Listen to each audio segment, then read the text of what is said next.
অবশ্যই অবশ্যই ডাক্তার মাহবুব রহমান লিটন সাহেবকে দানের শিশারে মনোনয়ন দিয়ে এই ত্রিশালে পাঠাবেন। আমরা ত্রিশালে বসে তথা দাঁড়িকলা ইউনিয়ন বসে আমরা আমাদের অক্লান্ত পরিশ্রমের মাধ্যমে আমাদের মেধা দিয়ে আমাদের শ্রম দিয়ে ডাক্তার মাহবুব রহমান লিটন ভাইকে জাতীয় সংসদে পাঠাবো। এটাই হবে আমাদের একমাত্র কাম্য। সাথে সচেতন বন্ধুরা, আমরা যদি ডাক্তার মাহবুব রহমান লিটন ভাইকে সংসদে পাঠাতে পারি আমরা ত্রিশালের উন্নয়ন দেখতে পারবো। আমরা ত্রিশালে অতীতে দল উনি এমপি না হয়ে ত্রিশালের যে উন্নয়ন করছেন আমরা যদি এমপি হিসাবে ওনাকে সংসদে পাঠাতে পারি আমরা আশা রেখে ত্রিশালের অতীতের সকল উন্নয়নের রেকর্ড ওনারা দ্বারাই ভঙ্গ করা সম্ভব।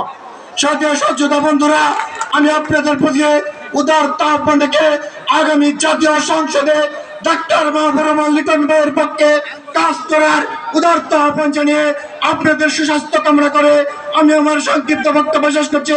আল্লাহ হাফেজ। বাংলাদেশ জিন্দাবাদ, বাংলাদেশ জাতীয়তাবাদী দল জিন্দাবাদ, দেশের নেত্রী বেগম খালেদা জিয়া জিন্দাবাদ, আগামী দিনে রাষ্ট্রনায়ক তারেক রহমান জিন্দাবাদ, ডাক্তার মাহবুব রহমান লিটন ভাই জিন্দাবাদ, দাঁড়িকলা ইউনিয়নবাসী জিন্দাবাদ। সকলকে ধন্যবাদ।